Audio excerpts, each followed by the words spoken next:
happen again. This happened on Tuesday, and we know it was really hot that day. Hot car. Joining us live in the Alert Center. How long did you last in a hot car? Facts that the heat index that day was 105 degrees. Hot car. We don't yet know about a potential third suspect who was seen speeding away from federal agents at the scene. The whole thing had been a mystery to neighbors. Hot car. This is not an accident. This is pure negligence. My name is Jordan von Erickson, also known as Lucipurr Morningstar on Facebook, and I am the creator and host of the Straight Outta BS podcast, which is a podcast that works to expose the troubled teen industry by providing a platform for people to share their experiences, both good, bad, and ugly, and just get the word out there and spread awareness, and hopefully get some legislation passed or get these places shut down in the future. Right on. And my name is Marcus, and I am one of the co-hosts of a new podcast that is called the Hot Car Podcast. And we also are looking at the troubled teen industry, as it's called, with a very critical eye. This is something that one of my main podcast partners, Alexi Lindez, and I have been doing for the last 5 years. A lot of exposés and interviews, kind of in-depth dives into particular institutions and camps. We also do a bunch of other stuff that isn't, teen captive related, but it is a very important part of what we do, and because no one should go through what these kids have gone through. Like, it's just not a good idea in really any sense. And we can go through like why these techniques don't work, and where if there are any reasonable alternatives, all that kind of stuff. So what inspired the creation of your show, and kind of give a little background about how it started and kind of where you're at? How many episodes are you deep into this thing now, and what it's all about, and kind of, because I noticed there was an interview the other day that like blew my mind. It was kind of the parent staff person that just like I was scared to even listen, to tell you the truth. Yeah. To that one, it kind of freaked me out. And full disclosure, I have not been a part of the troubled teen environment. I took a slightly different route, but still, even someone who hasn't been directly involved, and I saw like someone who was both a parent who sent their kid to one of those places and then later developed into an actual staff member, and then apparently, I guess, had some reservations about the whole thing. Like I said, I didn't listen to it. It's very. Yeah. I want to get back to that, but because I don't want to forget that. That's why I brought it up, because it was super interesting. But please go ahead about how kind of you started this whole thing. Sure. So I'm an ex-addict. I used to use meth and heroin, and I got clean. I have kind of lost track of how long I have in particular. I don't really feel like that's extremely important. But it's like 2.5 something years and counting, something like that, maybe 3. But when I got clean and I got into a more regular headspace, I was like, I kind of want to give back in some sort of way, in one way or another. And I was thinking, and the TTI came up in my head, and I was like, people have podcasts, but mainly the podcasts that are out are focused on one school in particular, or just super heavy on one area in particular. And I was like, well, why don't I make a podcast that encompasses all of them, the religious schools, the wilderness schools, all of it, and even kids that went through the foster care system. Any kind of like systemic or child abuse in any way, shape, or form. I thought that would be a good topic, is just to have a really broad stroke and talk about everything. Also, I feel like I'd never run out of things to talk about as well. But mainly it was just like I wanted to provide a safe platform, and I wanted people to hear the stories from all the places, not just one, and really get a bigger picture of what goes on in these places, and understand at the same time that not everybody's experience is the same. I mean, I've interviewed people from, we have 80 plus episodes now.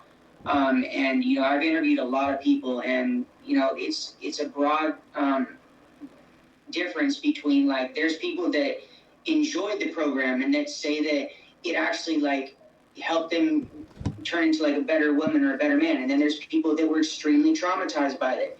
And then there was people that could care less either way. And they were just kind of like, they submitted to the program, they did what they had to do, and kind of just like did what they had to do to get out. So there's like a bunch of different ways people interpreted what happened to them. And I just feel like it's very important to lay that all out on the table. And so essentially that's why I started the podcast in general. That's really interesting, especially the part about, this is something that, again, it's kind of controversial even to talk about, is these folks who come out of these programs for however long they've, been a part of it, whether it's weeks or months or sometimes years, and they say, wow, that saved my life, that was good, and will even admit to some of the harsh realities of these programs and say, yes, that's kind of what I needed. And so there's a great unspoken discussion about some of that stuff. I mean, it may be talked about in some areas, but it's the idea that, and this is kind of what my belief is, and other people that I know regarding kind of that positive outcome aspect, is that it's really, in a lot of cases, and really the evidence to show this is, primarily anecdotal, because how else are you going to gauge that kind of thing? Like, range from like total dissatisfaction to it, it saved my life. A lot of it has to do with the bonding that these kids have together in good times and bad within these structures, because in a lot of cases, for whatever reason, when the children are sent away, they either didn't have many friends to begin with, or those were some of the inciting issues that helped make the decision to send the people away in the first place. You know what I'm saying? Yeah. Yeah, trauma bonds are for real. And I feel like the program definitely reinforces trauma bonds, and it also, I feel like a big part of it too is they're brainwashed. A lot of the people that end up saying that it saved their life, I mean, yes, it could either have saved their life, it could either be that, it could be plain and simple like that. It could be that they were brainwashed and they just have deluded themselves to the point where they actually fully believe that was something that saved their life, or they could actually really believe that it saved their life. So right, and every one of those opinions that someone holds deeply is very much true. Like you can't. It's super hard to argue the counter to any of those points of view, because you're like, no, this is what I went through personally, and I know, in spite of all of the stuff like that goes on, that this is true for me. But the problem with all of that is that it's the techniques themselves that are the crime, so to speak. So human beings have a very we're good at two things, right? Humans are very good at two specific things, better than any other animals, really. We're very, very good at facial recognition. If you see someone walk by you, like, you just, like, you see them across the street, maybe make eye contact, and you never see that person again, and then a year later you see that person, you'll probably recognize them as someone you've seen before, if not exactly where you saw them before. Yeah. We're super good at it. And like pattern recognition in general, we're very, very good at that. And even more important regarding all of this stuff is we're very, very good at getting used to things. Better than any other creature, really, on the planet. We can adapt very quickly to almost any environment that we're put into, and then kind of thrive in that environment to whatever degree is possible. So, even if you're homeless. Sure, and I've certainly been there. I haven't shared much about those experiences that I had, but I had some of the best times in my entire life out there on the street. Absolutely. But getting back to that idea, the techniques used, that's the problem. You can convince anybody of anything, if you put them in the right environment and put enough pressure on them, and coercion and threats. And that's why torture works. That's why torture works. And so these kids that are coming out saying it saved my life, well, you may think that, but probably what's closer to the truth is that you survived what you went through and feel great about that. Yeah. Along with your cohorts, people who you love and hate too, who also are surviving this stuff. So there's all these other mixed emotions too about friends you develop while you're there, enemies, for whatever reason while you're there. It's all very it sounds like it could be all very complicated, right? And that's where I think we get bogged down. Yeah. But it's not. It's kind of, if you look at the Israeli-Palestinian conflict stuff, right? It's a good analogy in a sense. Mm-hmm. It's a good analogy because you hear a lot about people talking about how, that situation is complicated. Well, no, at the heart of it, it's really not. It's just oppression. And wanting to expand territory. Right, very much so. And the troubled teen industry is a master at expanding territory. I cannot even still believe that there are still literally hundreds of programs per state. Oh yeah, and we don't even have a running system, like, or a running number tally of how many programs there even are, just in the United States. No, a lot of them are totally private, just a house. Yep. You don't even know it. It's just a house on your street. You have no idea.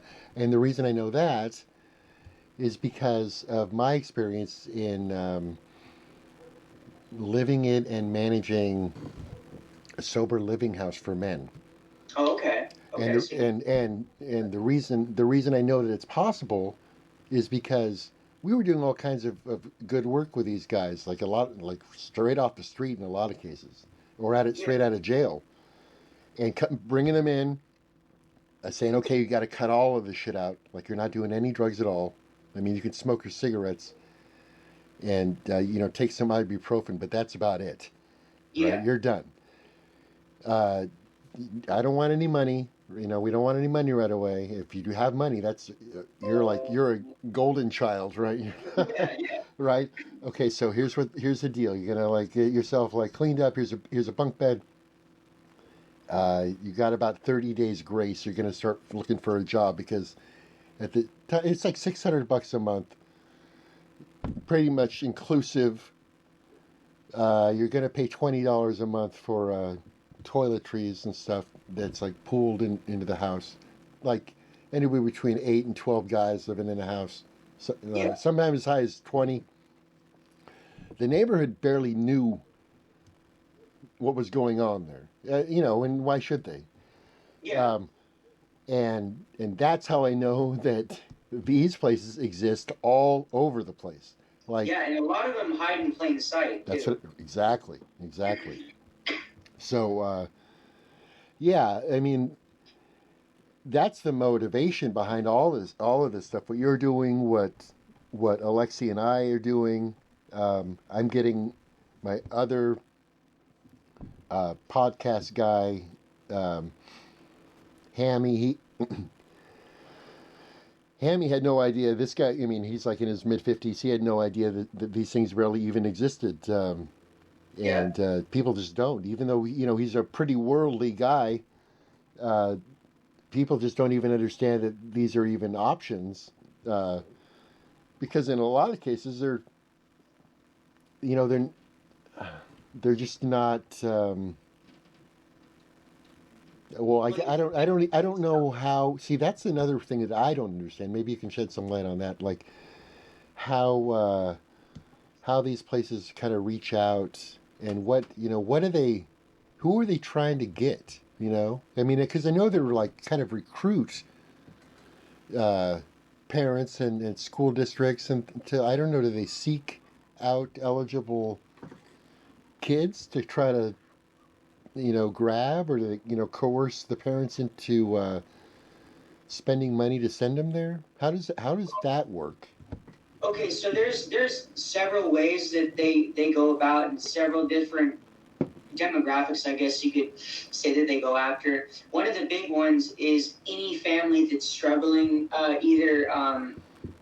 struggling with anything really, but mainly struggling with their adolescent teen. They go towards people like that because they're desperate, and they know that they can usually push the sale on a parent with a little bit of brainwashing. So they go after people like that. They go after kids in foster care systems that don't have a support network, in that they don't have like a mother and a father who would look over paperwork before actually having their kids sent away. They don't have the safety precautions in place to protect them from going to these places. And a lot of the time, the safeguards aren't even available to these kids that are in foster care. Mm-hmm. And it's really sad. So a lot of the demographics is foster care children, parents that are struggling a lot with their adolescent teen, or they don't know where to turn or what to do next, because a simple solution, to them, it's a simple solution. Oh, we can fix your child no matter what. Just pay us what it costs and we'll fix your child. But a lot of parents don't realize when you sign the dotted line on those contracts, you're signing away all of your child's rights.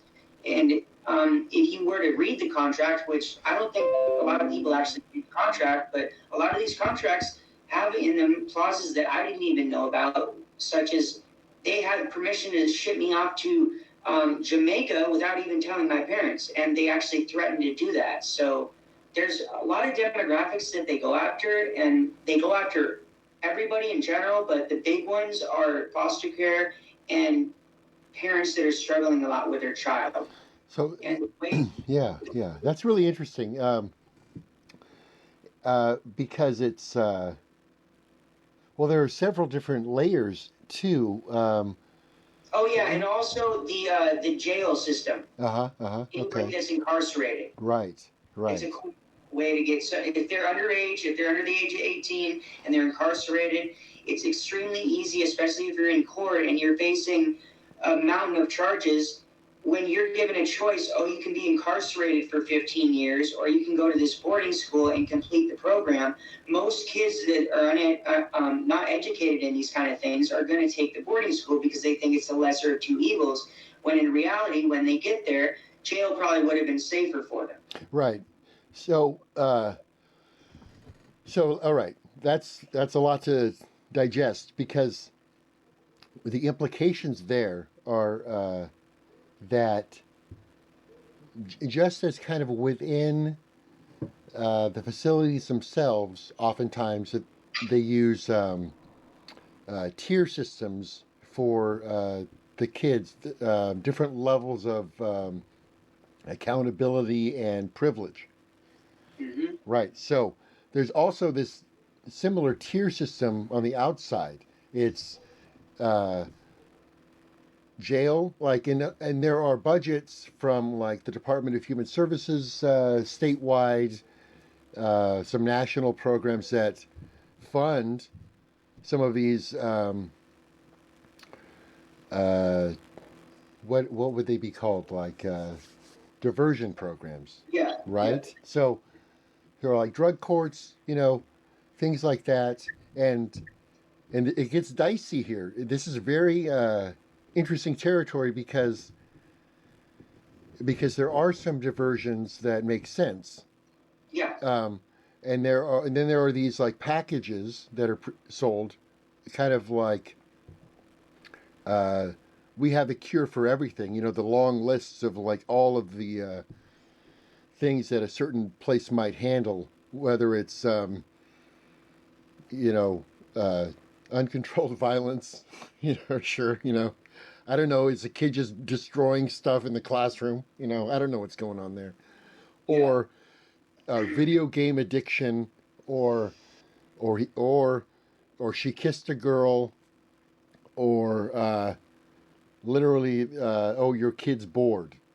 So, but the thing is like, oh, your kid's bored. Those tiers, those levels are for basically upper middle class, wealthy parents who don't have time to even bother with their kids. So they're gonna just pay $10,000 to $15,000 a month out of pocket to just whisk their kid away to the same places where the jail kid is, where the foster kid is, where the middle class parent who is just doesn't know what to do with their goth daughter anymore, who's got kind of a insurance deal, right? So she's kind of in the middle somewhere, so there's this whole world of a mixture of real issues that people, and it's stupid, I think, to call them kids or teens, but these people are dealing with in their lives, real problems that have a lot more to do with other people in most cases than they do themselves, because they're children and they don't have the responsibilities for their own welfare, right? So you start thinking about this. Okay, so you're going to remove the child from where they're actually kind of supposed to be in ideal circumstances with their families or whomever is their caretakers, to a place that's going to also accept money for the privilege of keeping your child captive, to remove them from society, to ostensibly change them into something that is clearly not even defined.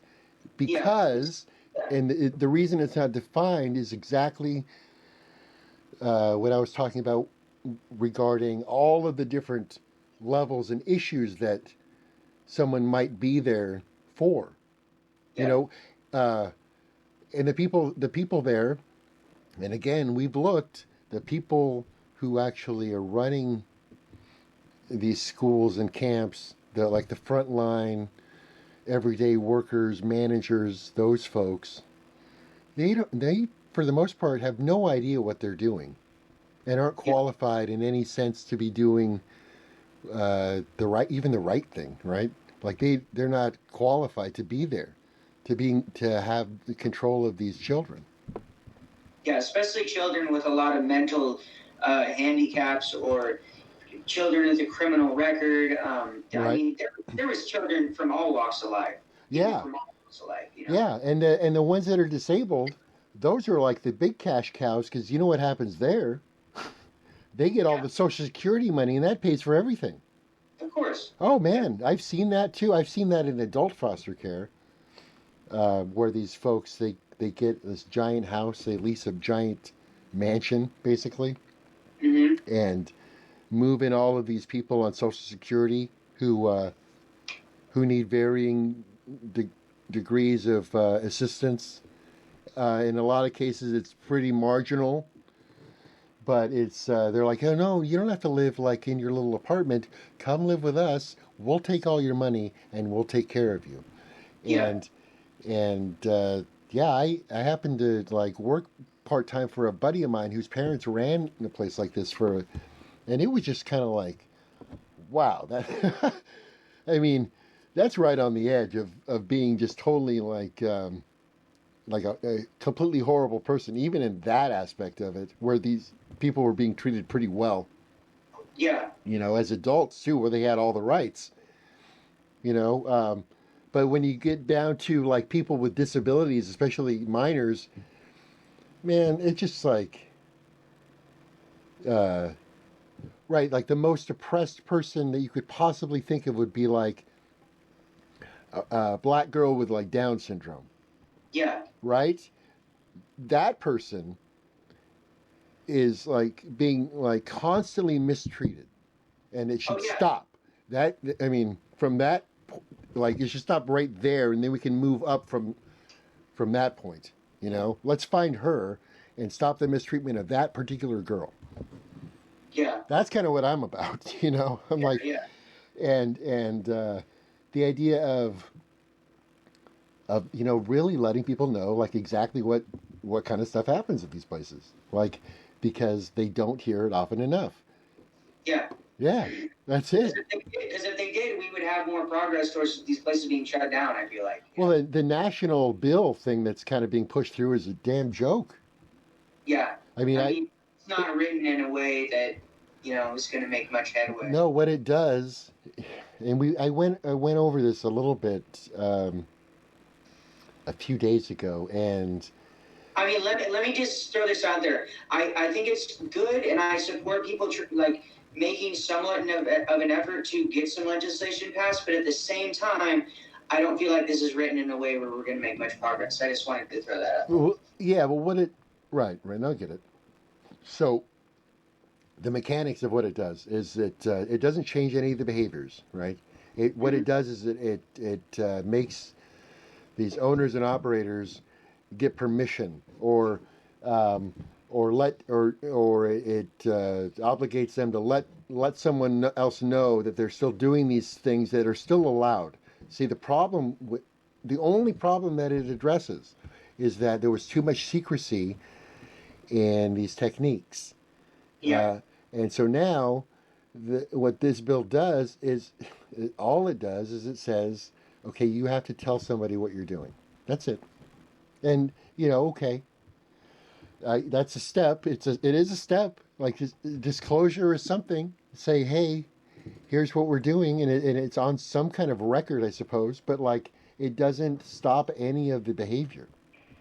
Yeah. No. Yeah, that's just like, and why doesn't it stop any of the behavior? Because if you look at even the like smaller schools, I'm going to be talking with an anonymous person tomorrow from a school in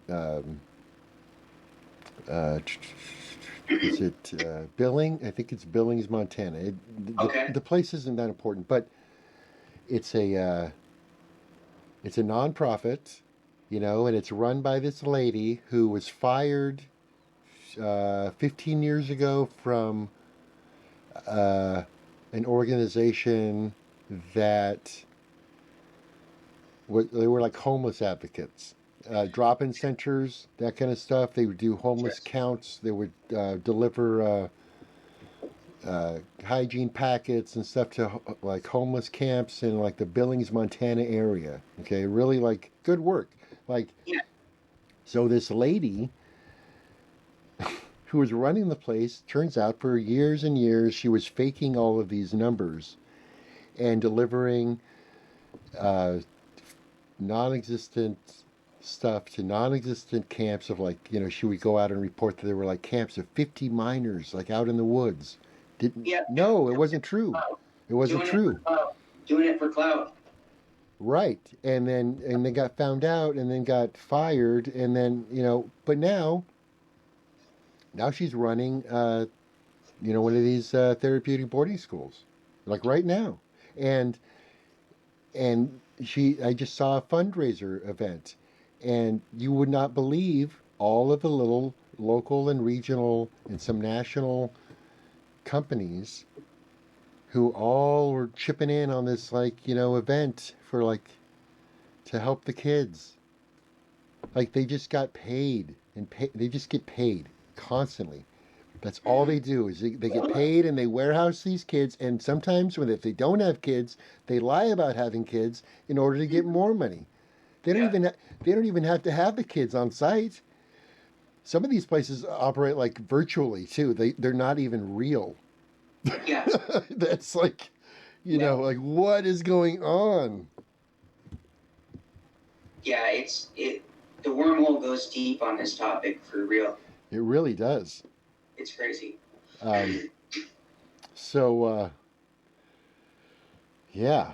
I mean, it's just so hard not to get entirely worked up when talking about this stuff. Oh, no, I totally get it.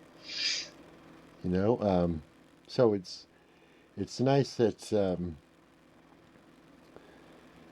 it always feels to me like, okay, now it's time for people to really hear about this stuff, and then you look back at your own history and go, oh wow, I've been talking about this for a long time, and oftentimes it's hard. It's easy to feel like oh, we're probably not making that much of an impact, right? Yeah, I sometimes feel like that, and I think that's wrong. And part of why I think that's wrong is because of some very direct communication I've had with people who have changed their minds about stuff, parents or siblings, and say, hey, I'm going to have my dad listen to this, and then he's not sending my brother away. Okay, that's great. Yeah, that's awesome. That's totally. And then Alexi and I did this huge expose on Diamond Ranch Academy for the non-existent Diamond Ranch Academy. Yeah. And it got a bunch of traction, and I think it's if it played a little part in pointing out what was going on, and that some of the stuff that was happening there, caused people to die. Good. We did something, and I think I'm constantly surprised that we really do have an impact far beyond because we don't know who's listening to this. We have no idea who's listening. And that's the beauty of it too. Yeah. Yeah. I don't know. I just got this message the other day, specifically about Diamond Ranch, and kind of confirming that we were definitely heard by the powers that be, because we called people out by name. We went through their resumes. We went through all of the legal rulings, all the convictions. We didn't have to talk about any allegations. Everything that we spoke about was already adjudicated and confirmed too. Yeah. So that made it real easy, because you don't have to worry about defaming anybody, because hey, if it's already on the record and and I don't have to tell you that it's just my opinion, you know, and that the platform and the other people on the podcast don't necessarily hold the same opinions that I do.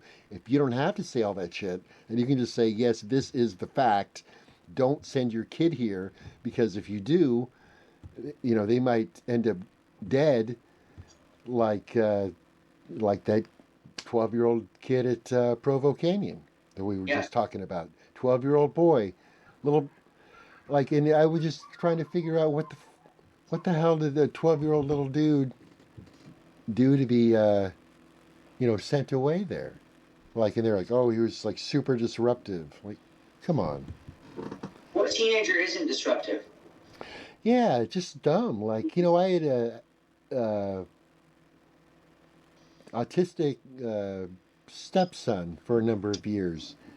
He was very, he was like a super social butterfly and very fidgety and active and curious, and the guy couldn't barely sit still, and he was always very curious about what was going on. Kind of sounds like me. Right, and like couldn't sit still in the classroom kind of stuff, and we looked and tried all this, like, try to convince people to like make certain allowances, right? Say, hey, just leave the kid alone, that kind of stuff, like leave him alone. Oh, but he's being disruptive to the other kids. We finally, I don't know how it happened, and it was like I'm not religious, but it felt like kind of a miracle, but we were able to find this classroom where it was like set up, where there were little like stations where, and these are like, I don't know, 7, 8-year-olds, 9, you know, elementary school age, and little stations all over the room, and maybe there was like some music playing over in the corner, and you didn't have to sit at your desk, but you were supposed to get your stuff done, kind of, you know, at your own pace and you know, schedule kind of thing. It was cool, and what happened? Well, everyone did really great, and everyone got to like kind of bop around and do their thing. Go talk to the teacher for 10 minutes. That's awesome. That kind of stuff, right? Super simple. Like, they're, you know, it's, most of the stuff is really about like just troubled adults. I mean, I think troubled teens is kind of insulting, you know, in a lot of ways to even like call it that, right? I mean, it's kind of the point. It kind of is, I guess, supposed to like emphasize how useless and dangerous like a lot of these things are, you know, the troubled teen industry, right? Totally. Yeah. Well, should I get into my experience at boarding school? Yeah, I mean, I think that was, I mean, a nice like precursor to kind of why we're doing all this stuff, you know, and what's at stake. But yeah, so a specific experience I think would be really helpful in letting people know, like, you know, just one more pull back of the veil, you know, from this other person and their own unique experiences. Yeah, let's hear what happened to you. Okay. So when I was 16, I was just a regular teen. I don't really think I was out of control, quote unquote, that my parents said I was. I was experimenting with weed. I just started smoking cigarettes. I just started experimenting with alcohol. I was, my parents would like ground me, and then I would just say, fuck that, I'm leaving anyways, and I'd go out my window. And so I'd run away from home for days on end. They didn't know where I was, but that was like the worst thing I did. I did, you know, hang out with people I probably shouldn't have been hanging out with, and there was some stuff looking back that I probably shouldn't have done, but it was nothing to warrant being sent where I got sent.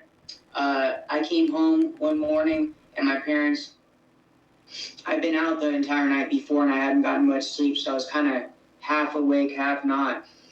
And I came home and my parents were like, hey, we're going, go ahead and get in the car. We're going to check this school out.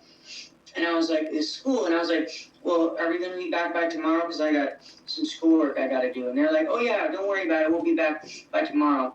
And so I didn't really think much of it. And we're in the car. And so I fall asleep and I wake up and we're still driving. And I'm like, okay, well, where are we going again? Where is this school? And they're like, oh, we'll be there, you know, like, it's a ways, but we'll be there. And I was like, what is this school? And I was trying to get more information out of them. And they just kept on throwing me bullshit answers. And so I said, whatever. And I fell back asleep. And I woke up again and we were still driving. And I was like, hey, what's going on? Like, for real? Like, where are we going? And they just wouldn't tell me. And so I said, fuck it. And I went back to sleep again. And I woke up the third time. And, like, I remember we were driving up a driveway, and it was like hella snowy out. And at first, I thought it was a ski resort of some sort. It was the creepiest thing. It was like we were driving up this long driveway, and it just looked like a ski resort. And I was like, "Are we going skiing? What is this place?" And we pull up to Staff Central, this like trailer, and we walk inside, and we go in this back room, and this guy named Cliff, who's one of the like he's not an owner, but he was like not a manager either. He was just like a really high up staff member. And they closed the door and they said, do you know why you're here? And I was like, no, I have no idea. I'm like hella confused. And they're like, you're here because you were a bad kid at home. And the second he said that, I started bawling and I like ran outside the door.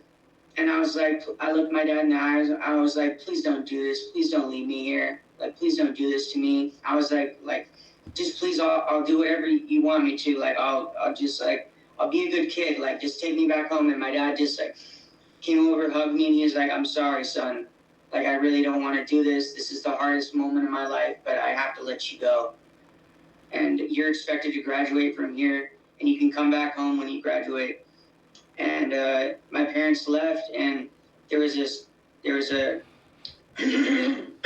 student that came into Staff Central, or they were called junior staff. They're like one of the upper levels. And they made me strip. They did a strip search, and they shaved my head. They brought me into Honor Family, and right away, I had always like been struggling to fit in with people. So like right away, it was like sensory overload. And everybody was coming up to me being like, where are you from? What did you do to get here? Like trying to figure out what kind of person I was. And I was trying to fit in so much. Somebody asked me like what my favorite cigarette to smoke was. And then somebody chimed in and they're like, was it Camel 69s? And I was like, yeah, those are the ones. And there obviously aren't any cigarettes named Camel 69. So then everybody was like, he's a fucking liar. Don't trust him. If he's going to lie about some shit like that, he's probably going to lie about a bunch of shit. So I was like ostracized pretty much my first day there. And so it took me a long time to outlive that. And I spent my first year there rebelling at home when I wouldn't get my way. And I'm just being real with this. I would throw tantrums. Well, not all the time, but like I would just like act out or throw a tantrum until I got my way. And so I was like, watch me just act out and my parents will come get me. And so I rebelled for the first year I was there, and I was getting like removed every day, sent to solitary confinement. I spent 3 days in solitary confinement one time, and when they came to get me out, I collapsed onto the ground because of the sensory overload, the sun hitting my body, because they blocked the sunlight and stuff in there. And so I rebelled for the first year I was there, and I got picked on quite a bit, but there was also a lot of good relationships I made. But after the year I had been there, they were sick of my shit, and they brought me into a room, and they were like, all right, check this out. You can either act up, and you can either, like, straighten your act up, or we're going to ship you off to Jamaica, and we'll just tell your parents afterwards. And they don't have child protection laws over there, so if you think this is tough, you have no idea. They'll break your arm over there if you don't want to listen. So if you're doing this kind of crap, they'll make work out of you real quick. So I was like, yeah, I don't want that. So after that, I was like, I submitted to the program, And I got through all of my seminars. Like, I pretty much was in beast mode. After that, I was like, okay, I can't fight it. I just have to give in. And so I submitted, and I just did what I had to do to get out of there. And I was there a total of 22 months. I was the last person to graduate before it got shut down. And I came back home, and they put you under a life contract when you graduate. And it took about a month before that fell apart. And one more thing I wanted to add is right before I was about to graduate, my parents came up on a visit, and they said, congratulations on graduating. We just want you to know that when you come back home, your dad and I are getting a divorce. And my entire life, my parents had told me that you're never going to have to worry about that. We'll always be together. Like, you're not going to ever have to deal with that. And so not only was I going to come home after being sent away for 22 months, but I had to go back to living with my dad, and my dad was crying like every day because his heart was fucking completely broken. They were married for like over 30 years. Incredible. Just, like, so I had, that's one of the things that I'm not going to make excuses why I started using hard drugs, but one of the reasons I did is because I couldn't see my dad go through that. Like, it broke my fucking heart. And sure, that makes sense. And just what occurred to me just as you were mentioning it is I wonder what the correlation is between maybe long married couples, perhaps, who send their children away. What's the relationship between them getting divorced as well? Like, I bet it's pretty high. Personally, oh, yeah. I bet, if it's probably not a statistic that like is obvious, maybe, but I would bet money that any like parental unit that ships their kid away is bound to be broken too. I mean, it makes sense, huh? For sure. Okay, one more thing. Yeah. To add is that when I started working my program, because there's 6 levels total to graduate from the program. I probably should have went over that. Hey, what was the place called again, and where was it? Okay, so the place I went was called Spring Creek Lodge Academy, and it was in Thompson Falls, Montana. Technically, it's actually 30 miles away from the nearest town, which is Thompson Falls, but it's like in the middle of the woods, in the middle of nowhere. Oh, gotcha. Okay. And when you get there, you started at level 1. You have to get to level 6, and you have to complete all the seminars. So when you get there, at least when I was there, you had to do orientation, discovery, focus, principles, 2 keys, PC1, PC2, and PC3. And PC1 through 3 are the parent-child seminars. And they're the ones where your parents come up there and you do processes with them.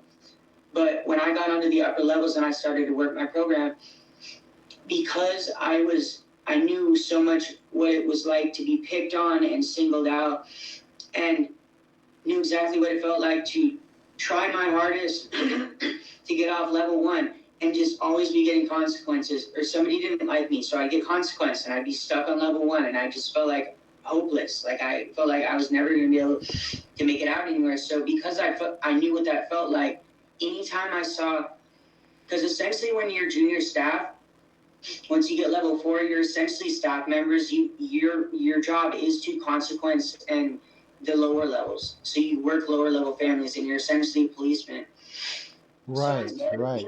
Instead of being a dick like a lot of the people were, and they were power trip, I was like, since I knew what it was like to be singled out, I would look for the people that were getting picked on, and I would actually consequence the junior staff, and I'd be like, cool, you want to pick on somebody that literally is level 1 or 2 and is just trying to fucking like do something? Go ahead and self-correct your major disrespect. Oh, you don't want to self-correct it? Staff corrected then. Like, I'm not going to put up. That's a really good way to fight back. I appreciate that a lot. That's nice. Thank you. That's sweet. I love that, because really in those circumstances, that's kind of the only way to kind of get back at like the structure.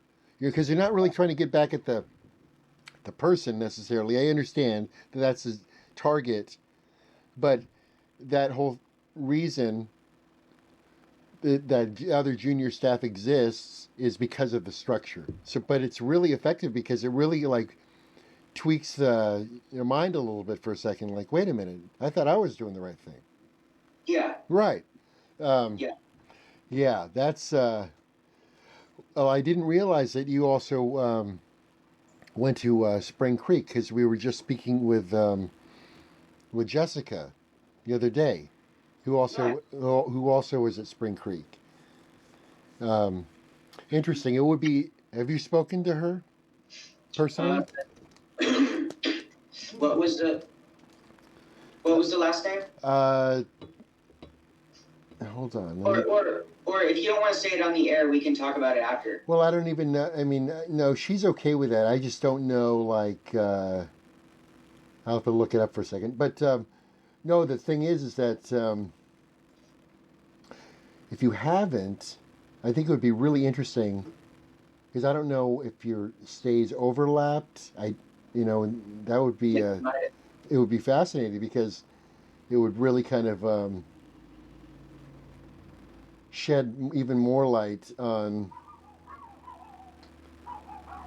what went on there. Sure. Her name is Jessica Graham. Okay, I might know her. I'd have to look at her Facebook picture. Yeah, I think she's mid-30s. Okay. I don't know how old you are. I'm 32. Do you know what year she was there? No, I don't recall, but it was probably a little off because if she's like 5 years older than you are, it may be either you would have been too young. What ages were you there? Okay, so I got there on January 23rd, 2007, and like I said, I was the last person to graduate from there before it got shut down. So. Oh, okay. Yeah, I don't know her timeline exactly. It may, we can find out, but she's really an amazing person. Awesome. I mean, I think that's the other really great thing about the survivor community, no matter kind of where you stand on how it affected you or what you think of it, or did you become staff yourself or any of that stuff. I mean, the big deal is that it's real. People went through it. People are still going through it. And, despite all the challenges, people are still surviving this stuff. And it's important that even if we can't always prevent this stuff from happening, I mean, that's an impossible task. People are always going to do their best to mistreat other people. There's not a whole lot we can do to stop that, but individually we certainly can. But to be a resource for people who are coming out of these programs, to be a supportive safety net, even emotionally, if not more, to these young adults who are kind of re-emerging out into the world, and that they may not even know what's going on, or lost all their friends, all of that stuff. It's all of those stories are true,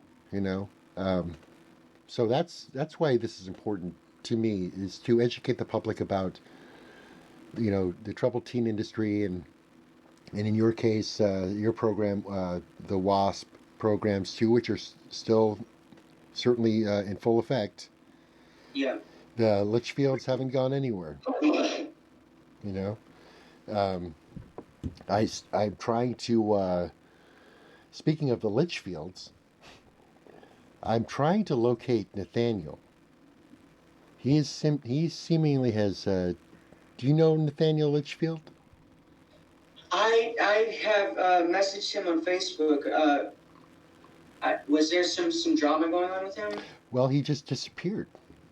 I don't know. I don't know where he went. He was actually messaging me not too long ago. I'd have to look at my messages, but he wanted to do an interview. Yeah. I was talking to him about the same kind of thing because it would be a really interesting peek behind the scenes of someone who was right there, but he wasn't really associated with any of it. He was just an observer as a child on the other side of things.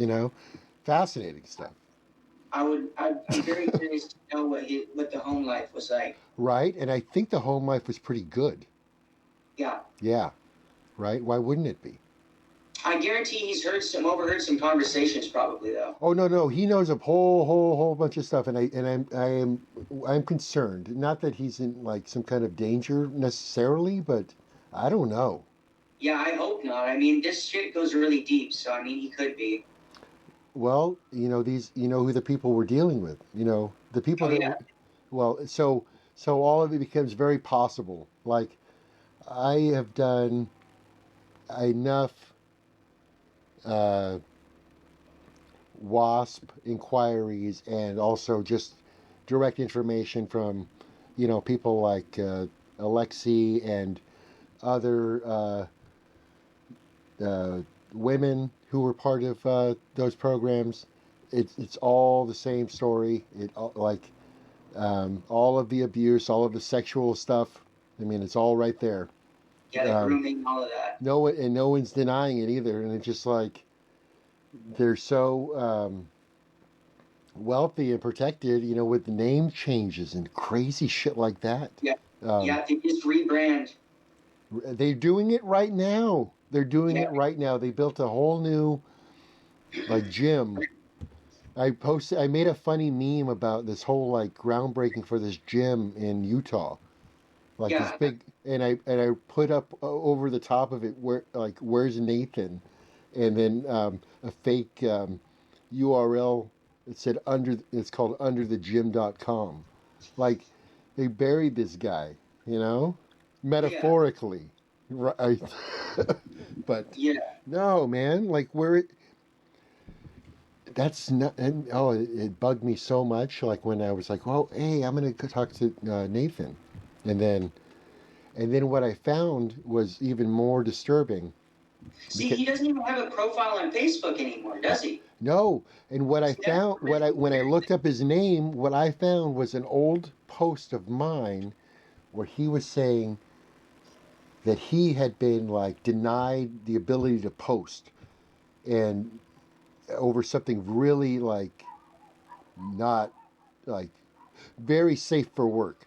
It was just totally normal, and I'll send it to you. It's really disturbing. It's I don't know. It's super creepy, is what it is. And so I'm genuinely, half jokingly concerned. Oh yeah, totally. Yeah. But all right. So let's see. So the collaboration. So yeah. How okay. We'll wrap it up. I don't know. The collaboration between us. We were going to do this other thing. I was thinking with the collaboration, I have a few ideas. I was mainly thinking we could kind of bounce interviewees off of each other for one thing, and then at the same time, we could I'm working on. I have so many interviews at this point. I'm trying to figure out a way that I can input all of that into a database and start a running database of all of these schools, because I have quite a few of these schools that people have talked about now, and I kind of want to integrate them into a running spread, kind of keeping track of what these schools are and what people experience in them. Right. Kind of as they pop up or become or appear on your radar, or schools that are known to be still existing.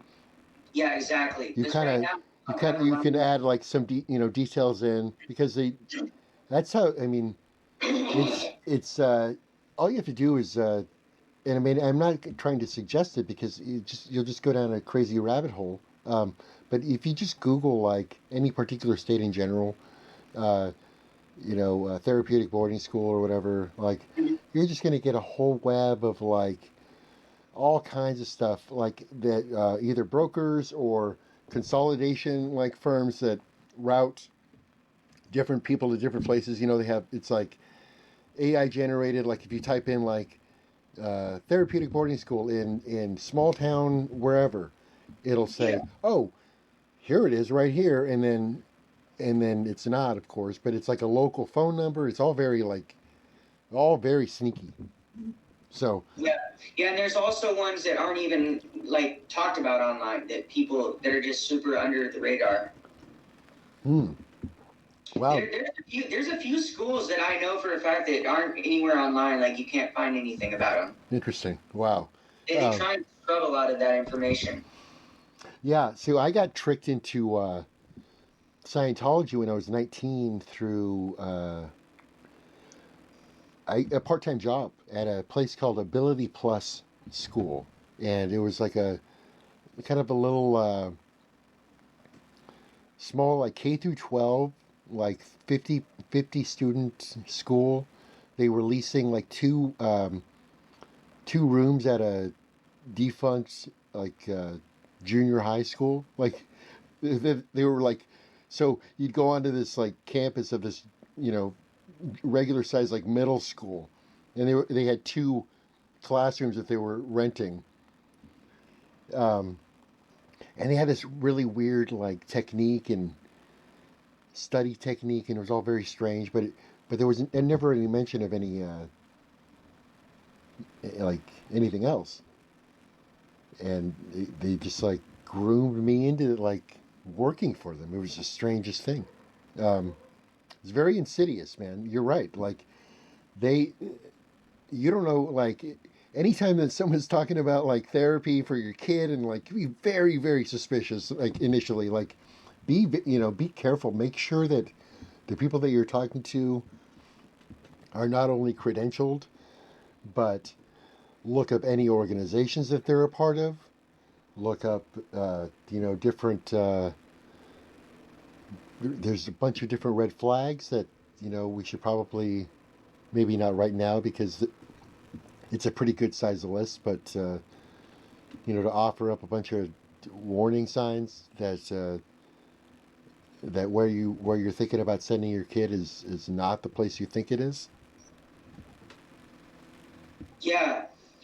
There should be a website that shows the differing information too, like what the website says that they're going to experience, and then what people that have actually been there say that is actually going to be experienced there.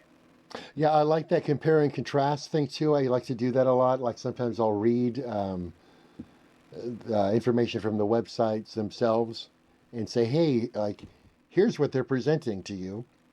They're saying they do this, this, this, and this, and then dive a little bit deeper and show that, oh, no, they're not actually doing any of that. Here's what they're really doing. They're just, like, say, for instance, for education. Oh, no, they're not. They don't have these great teachers. No, what they do have is they have some possibly not even accredited, teacher who has a certificate or anything like that, who's handing out worksheets and sitting at a desk, if they're even in the room. Yeah. And then the kids are filling out these like generic worksheets from some like worksheet mill that's probably also owned by the institution itself, who also owns the accreditation company that's saying it's good education, right? All of it's tied together. It's one big package where the regulators are the same people who own the place, the same people that are offering the education to the kids. It's all the same people. And if you can point that out, that would be, a big deal, because as soon as, your people are able to see that and say, wait a minute, all of these different names and these different companies, they're all run and operated by the same people. Yeah. Yeah, and they're all doing the same nonsense. Where they're not helping your kid at all, they're shutting them down, and they may come out more meek and mild, perhaps, from all the abuse. That you may get quite the opposite, though, too, in some cases, where your kid comes out and explodes on you. Yeah, I mean, I was watching, actually, are you familiar with the rapper King Von? The one who he died, yeah? Yeah, he like, supposedly is the rap's first serial killer or whatever. Like, supposedly he actually killed people and he rapped about it. Gotcha. Well, he actually went to a boarding school when he was younger. Okay. And the correlation between, lashing out, I mean, there's a lot of people that get out of the boarding schools and they lash out. And I'm wondering how big of a part that played in him joining a gang and becoming violent like that. Well, sure. In a lot of cases, you don't know, like because people aren't disclosing where they went to school. I mean, no one does that, especially if it's someplace that one you're not proud of, or that you're afraid people will make fun of you about. Anything like that, you're not going to talk about that kind of stuff. So there are definitely powder kegs walking around, who, and it's important to let people know that who are having these kinds of righteously angry feelings, and like that they want to take revenge on the whole world, that there are people out there in the world who understand them.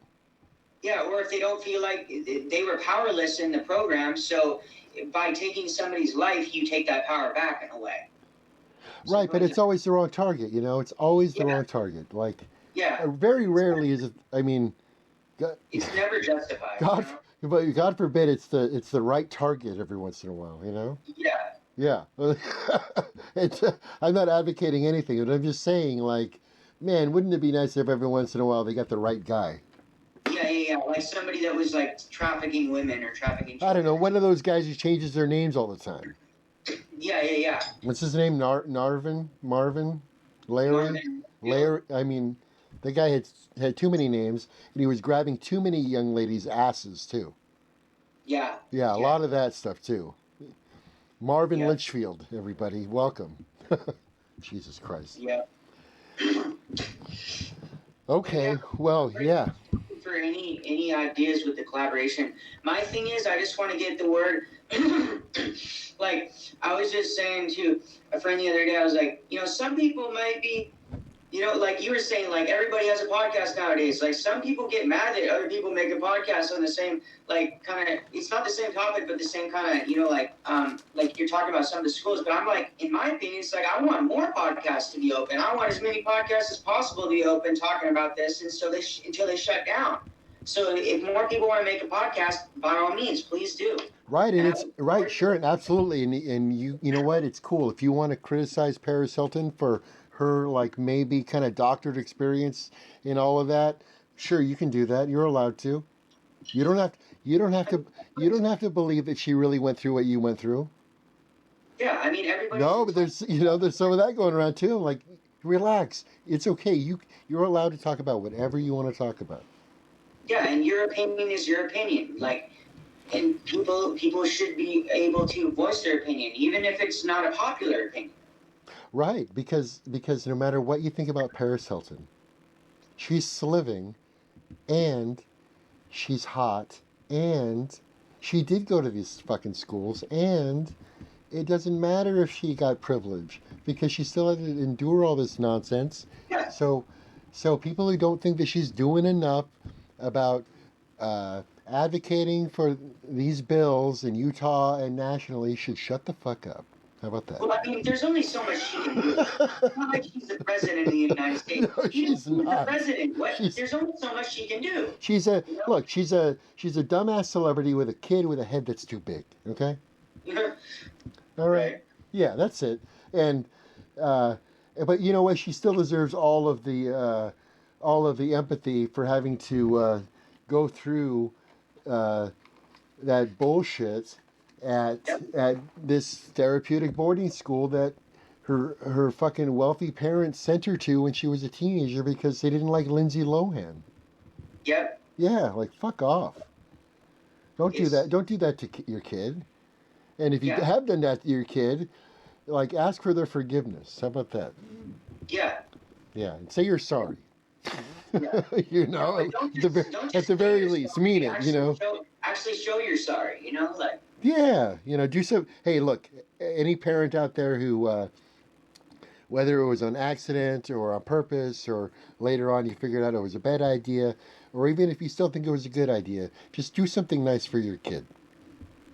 How about that? Yeah, make them feel like they're wanted in their life. Yeah, just for once in their life, right? Yeah. Exactly. All right, I didn't talk too much, did I? No, this is awesome. Okay, because I want to make Alexi happy because he's really my my podcast guide, and I know he's gonna be mad at me saying this because it's like I'm teasing him at the same time, but also agreeing with him that I should make sure that I'm not talking too much. Yeah, I mean, I struggle with that sometimes too. My favorite podcasts are honestly the episodes where I barely have to talk at all, where they just like talk, and they just have the narrative, like they, like, what I'm talking about, where they just have the story that just flows.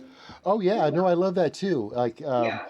but I think a lot of times what happens is I think I need to carry like the show, and maybe I don't give enough. I don't have enough faith. Maybe I don't know. I need to look at that perhaps. So I want to make sure I give like due respect and time and consideration to anybody who has something that they want to say. That's all. For sure. And I wanted to just let everybody know, if you want to be interviewed, you can email me at straightoutofbspodcast@gmail.com. Also, go on the Hot Car Podcast too. Let's get if you want to do an interview, why not do it on both platforms and get as much eyes on it as we can. So, sure. If you want to be interviewed, if you want to do one or the other, whatever you want to do is totally fine for me. With me, I do have a Patreon. None of this is expected. I'd never expect anybody to donate, but I want everybody to know that anything that is donated towards the podcast is going to improve it. I have somebody that just donated a microphone to the podcast, somebody I went to Spring Creek Lodge with. Thank you, Jeff. Appreciate that. I appreciate all of my Patreon members. You mean the world to me. Links are in the description of my video, as I said, Straight Out of BS Podcast. I also have merch, whatever you guys want. All the links are in the description. I don't want to rag on too much about that. The most important part about this is getting the word out there and spreading information about these places. That's what I care about the most. All the other stuff is kind of behind that. So that's just what I wanted to let everybody know about my podcast. If anybody has any questions, if they just want to reach out, just need somebody to talk to, as long as I'm not dealing, not as long as I'm not, no promises, but like most of the time I will just like talk to somebody. Usually I prefer to text over talking on the phone, just because talking on the phone sometimes gives me anxiety. But I'm there for people. I just want you to know that you're not alone, and we see you, survivors. We definitely do. Absolutely. I wanted to say thank you, and I will include all of that information in my descriptions as well. Really, the door is pretty wide open for topics of any sort to really kind of evaluate and go through.